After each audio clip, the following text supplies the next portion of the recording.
안녕하십니까 동역자 여러분. 우리가 왜 교리를 배워야 되는가? 교리하면 싫어하는 사람들이 너무 많거든요. 성경으로 만족한다, 어렵다 이렇게 생각해서. 그러나 여러분, 교리는 정말 꼭 여러분 기회가 된다면 교리도 엄청 방대하거든요.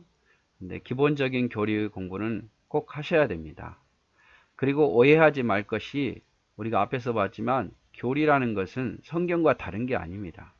성경 여기저기 흩어져 있는, 성경 여기저기 신약과 구약에 여기저기 흩어져 있는 그 내용들을 그대로 주제별로 다시 묶어 놓은 거예요. 성경은요, 창세기부터 시대별로 쭉 가잖아요. 시대별로 쭉 가는데, 교리는 그 시대를 뛰어넘어서 신구약을 필요한 주제별로 이렇게 묶어 놓은 게 교리다. 그래서 교리와 성경은 뗄래야 뗄 수 없는 관계고, 성경 공부는 하는데 교리 공부는 싫다, 이건 있을 수 없는 거예요. 성경 공부 안에 반드시 교리가 들어가 있고, 또 교리 공부 안에서 성경 공부가 들어가 있어요. 그래서 교리도 꼭 공부를 해야 된다, 말씀을 드렸고, 또 교리는 사람의 뼈와 같아 가지고 우리가 신앙생활 하는데 여러 가지 막 시대가 엄청 변하잖아요. 또 이 사람은 이 말하고 저 사람은 저 말하고 이단들은 또 이렇게 말하고. 그래서 내 신앙을 확고하게 기준 잡는 데 있어서 교리 공부를 꼭 해야 돼요. 사람에게 있어서 뼈와 같이 우리의 신앙의 뼈, 우리의 신앙의 중심을 잡아주는 것은 바로 교리다 이 말이죠. 하나님에 대해서, 구원에 대해서, 교회에 대해서, 그리고 종말론에 대해서, 다 이런 것들이 신앙의 중심을 잡아주는 것이 바로 교리다. 그래서 교리 공부는 꼭 하라 라고 말씀을 드렸습니다. 네, 오늘도 역시 우리가 왜 교리를 공부해야 되는가, 교리를 배워야 되는가, 두 번째 시간 보도록 하겠습니다. 바로 이단입니다. 이단을 막기 위해서 우리가 교리를 공부해야 됩니다. 맨 처음에 사도시대부터 교리라는 게 이제 존재를 했는데요. 그때는 뭐 이렇게 저렇게 어떤 책처럼 만들어지지 않았으니까. 그러나 그때도 이단이 있었어요. 바울 당시에도 이단이 있었고, 사도들 당시에도 이단이 있었어요. 그래서 초대교회가 그 핍박 가운데서도 교회를 지키기 위해서, 이단으로부터 교회를 지키기 위해서 율법주의자들로부터, 영지주의자들로부터, 또 잘못된 어떤 신앙을 가진 자들로부터 교회를 지키기 위해서 무엇을 만들었냐면 바로 교리를 만들었습니다. 그 교리라는 것은 성경과 따로 있는 게 아니며 성경에 있는 내용을 더 주제별로 묶어놓은 게 교리죠. 그래서 이단을 막기 위해서 교리가 처음에 생겼어요.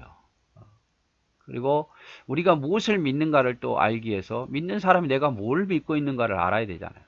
그리고 외부로부터 공격으로 지켜내기 위해서 이단을 막기 위해서 교리가 만들어졌단 말이에요. 그래서 지금 우리가 교리를 모르는 이유가, 모르기 때문에 이단에 잘 넘어가는 거예요. 그 속임수에. 그럴싸하게 인간적으로 말하지만 속임수죠.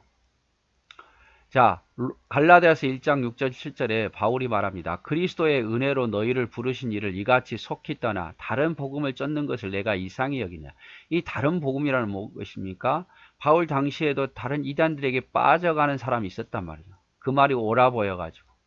바울이 분명히 복음을 전했는데 그 복음을 쫓지 아니하고 다른 이단들에게 게임을 받아서 그 이단들을 쫓더라 이 말이죠.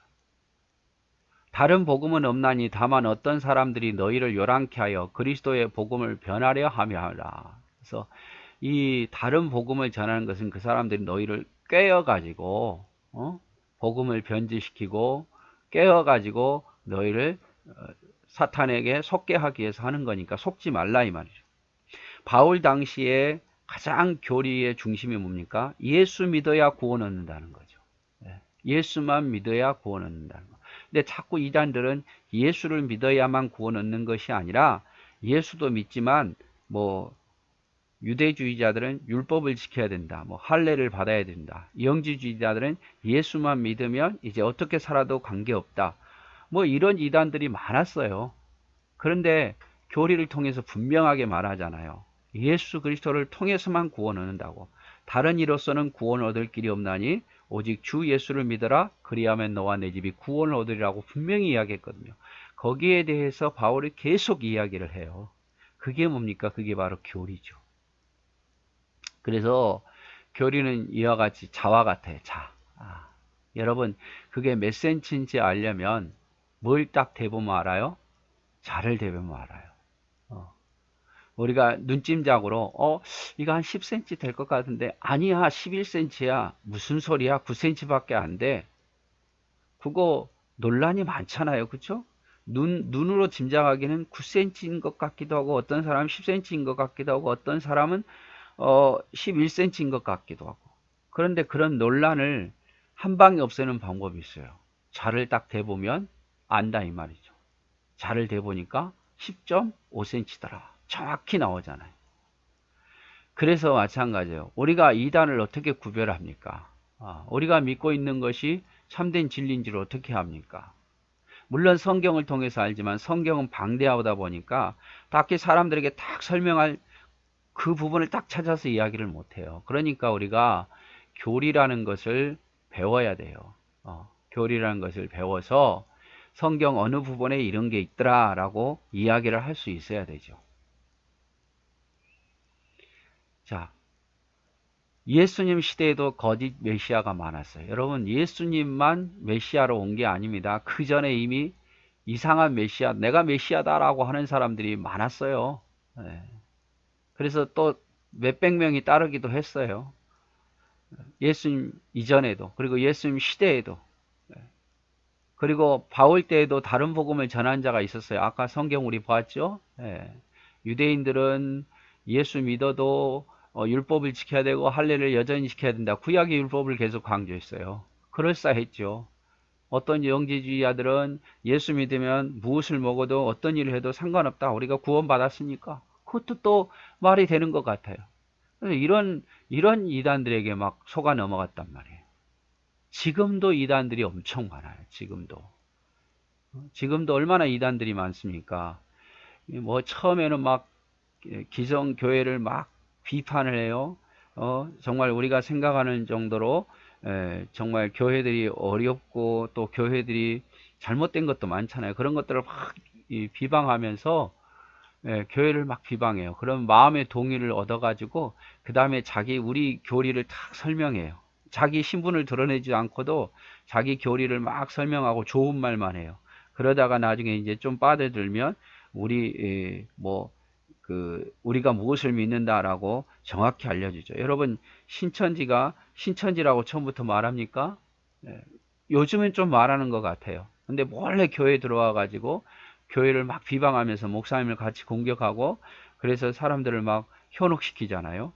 그런데 신천지에서 말한 게 이만희가 하나님이라고 말하는 것을 처음부터 말합니까? 끝까지 말하다가 마지막 다 빠지고 난 뒤에 이야기해요. 하나님의 교회 안상홍이 뭐 다시 온다고 말했고 뭐 장길자가 어머니 하나님이라고 이야기하는 거 처음부터 말합니까? 그럼 누구도 안 속아요. 그래서 지금도 이런 이단들이 많기 때문에 우리는 이단에 빠지지 않기 위해서라도 우리가 교리를 알고 있어야 된단 말이에요. 우리가 구원론에 대해서 정확히 알고 있고 종말론에 대해서도 알고 있고 유일하신 하나님에 대해서도 알고 있어야 돼요. 자, 이 이단들의 특징이 뭐냐면요. 교회를 사라지게 합니다. 교회를. 자기들의 교회만 진짜 교회고 나머지는 교회가 아니라고 생각해요. 교회 멀리 들어와서 교회를 사라지게 하고 어떤 이단들은 몇 사람이 들어와서 열심히 해요. 내가 아는 전도사님이 있는데 하면서 전도사님을 다음에 끌어와요. 그리고 이제 또 몇 사람이 더 들어와요. 다 자기들이 짜고 들어온 거예요. 초신자인 것처럼. 다른 교회에서 온 것처럼. 그러다가 나중에 어떤 분위기를 만든 다음에 목회자를 쫓아내고 그 교회를 완전히 차지해버리는 그런 경우도 있고 또 교회 목사님에 대해서 막 비판하고 막 불만 있는 사람들과 힘을 합쳐가지고 처음에는 아닌 것처럼 해가지고 막 비판하고 교회를 쪼개서 나가고 이게 바로 이단이에요. 말씀을 변절시키죠. 말씀 아닌 것을 가지고 말씀인 것처럼 이야기해요. 그리고 하나님과 관계가 멀어지게 만들고 이게 이단의 특징이에요. 자요. 요한일서 2장 18절에 땡땡 아이들아 지금은 마지막 때라 적그리스도가 오리라 하는 말을 너희가 들은 것 같이 지금도 많은 적그리스도가 일어났으니 그러므로 우리가 마지막 때인 줄 알라. 마지막 때면 적그리스도가 더 많아져요. 거짓말하는 자가 누구냐? 예수께서 그리스도이심을 부인하는 자가 아니냐? 아버지와 아들을 부인하는 자가 적그리스도다. 요한일서 4장 3절 예수를 시인하지 않은 영마다 하나님께 속한 것이 아니니 이것이 적그리스도 영이니라. 오리라 한 말을 너희가 들었나니 지금 벌써 세상에 있느니라. 여러분 이런 이단들이 앞으로 더 많아질 거예요. 막 그들이 엄청난 기적을 못 행하는 게 아닙니다. 그들이 기적을 행할 수도 있어요.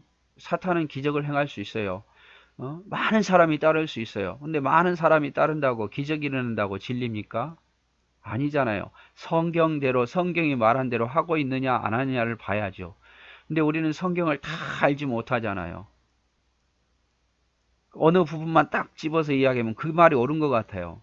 다른 부분은 다른 말을 하고 있는데 그 한 구절만 몇 구절만 뽑아서 그게 옳은 것처럼 이야기하고 현혹하는 게 이단이에요. 근데 우리는 성경을 전체적으로 알아야 되거든요. 주제별로 알아야 되거든요. 그래서 여러분 교리 공부가 필요한 거예요. 올바르게 하나님에 대해서, 예수님에 대해서, 성령님에 대해서, 종말에 대해서, 교회에 대해서, 우리 인간 자신에 대해서 다 알아야 돼요. 그래서 여러분 교리 공부 꼭 하셔야 돼요. 정말 앞으로 이단이 더 많아질 겁니다. 비슷비슷하게 많을 겁니다. 이단의 특징이 뭔지 압니까? 마지막에서 조금 달라요, 여러분. 많이 다른 게 아니에요. 옛날에는 많이 달라 보였는데 요즘 이단들은 많이 안 달라요. 그들도 막 성경 공부한다고 해요. 성경을 들이밀어요. 그런데 뭐가 좀 다르거든요. 그래서 교리를 공부하게 되면 느껴져요. 아, 다르다. 내가 어렸을 때 배웠던 거하고는 다르다는 걸 느껴지는데 교리 공부 안 하다 보면 성경을 안 읽어서도 문제지만 열심히만 있다 보면 그게 성경에 옳은 건지 안 옳은 건지 몰라요.